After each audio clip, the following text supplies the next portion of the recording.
Welcome to Planning with a Purpose using the Logic Model framework. This session is meant to provide you with an overview of the logic model. In later sections, we'll go into more depth about each step.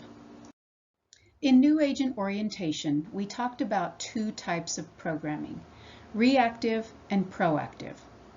An example of reactive programming is when someone calls your office with a question. It might be a food safety question, or an insect they found on their tomato. In both cases, the customer is looking for your response to answer the question. You are treating the symptoms. Proactive programming is when you hear about or see issues developing. It might be an issue or something that you heard about at a coalition meeting or a PDC meeting, like lack of school readiness in incoming kindergartners, or helping farm families deal with economic uncertainty. With proactive programming, you plan a series of programs and activities to address or solve the issue. With proactive programming, you are trying to cure or prevent the issue from happening. In KSRE, we use logic models to plan proactive programming, and during Programming with a Purpose, our goal is to help you learn the components of the logic model. Many people say that a logic model is a roadmap. The logic model is a simplified picture of programs and activities that you have planned as a response to an issue. It shows you where you're going, how you'll get there, and what will show that you've arrived. A great way to think about logic models is to think of it as a framework or a bridge to take you from where you are to where you want to be. The use of logic models goes back 30 years.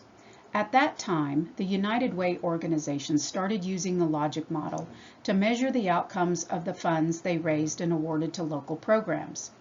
Any organization that wanted to apply for their funding had to develop a program using the logic model and demonstrate how they were going to measure the outcomes of that program. In the mid-90s, the Cooperative Extension System started using the logic model.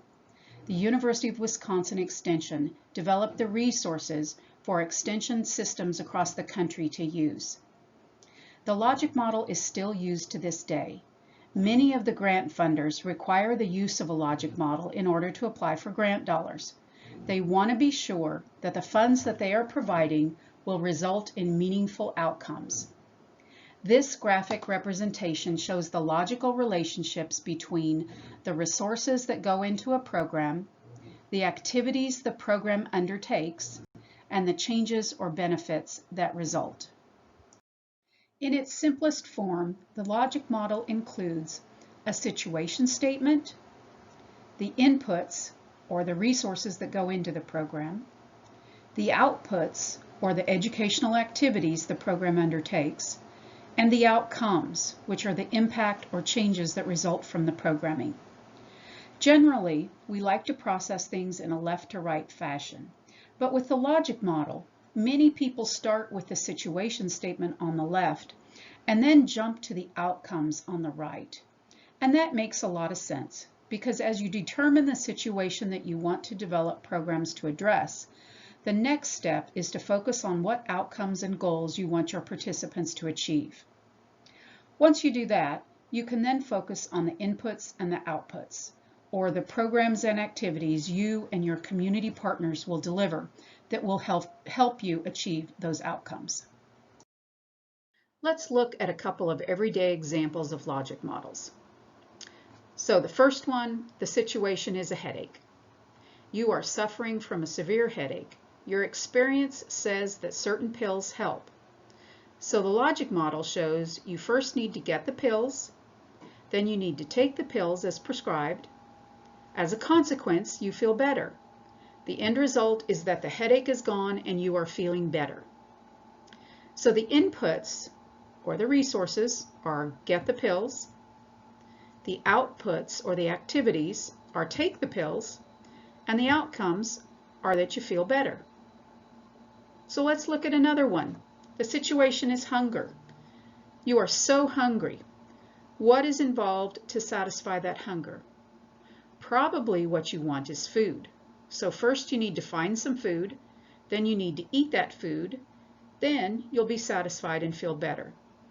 So the inputs are find food, outputs are eat food, and the outcomes are feeling better. This slide represents the full logic model, and over the next 3 days we'll go step by step through the process. A copy of this full color handout is available to you, and we recommend that you download a copy for your reference this week.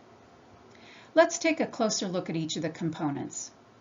The situation statement serves as a brief overview of the situation or issue, and often includes supporting documentation.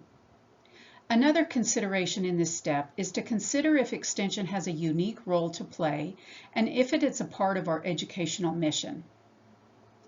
The inputs are things that we invest, such as staff, volunteers, partnerships, handouts, etc. Outputs are what we do and who we reach. Outputs include conducting workshops and meetings, developing programs and other resources, and even developing new partnerships. The outcomes are the results that we work to achieve. These are all developed with the participants in mind. Short-term outcomes are the increase in knowledge and awareness. Medium-term are changes in behavior and action, and the long-term impacts are the changes in conditions.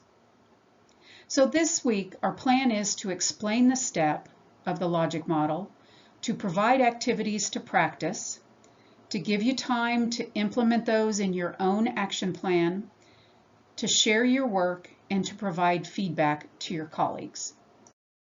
Throughout the new agent professional development sessions, we asked you to complete homework assignments to prepare you for this training. In new agent orientation, we introduced getting to know your community and asked that you complete stakeholder interviews and a demographic profile of your local unit.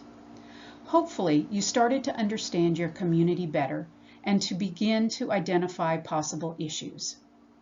In the art of extension, we took it one step further and talked about getting to know your community of interest, which provided you with the tools that you needed to gather your PDC members and other stakeholders to begin to identify issues within your program area. We also asked you to start putting a situation statement together around an issue that you would like to develop an educational program to address. So in Programming with a Purpose, these next 3 days, we'll provide you with the tools and practice to put all that information together in a proactive action plan. In this and subsequent recorded presentations, we'll take a closer look at each of the components of the logic model. So let's get started.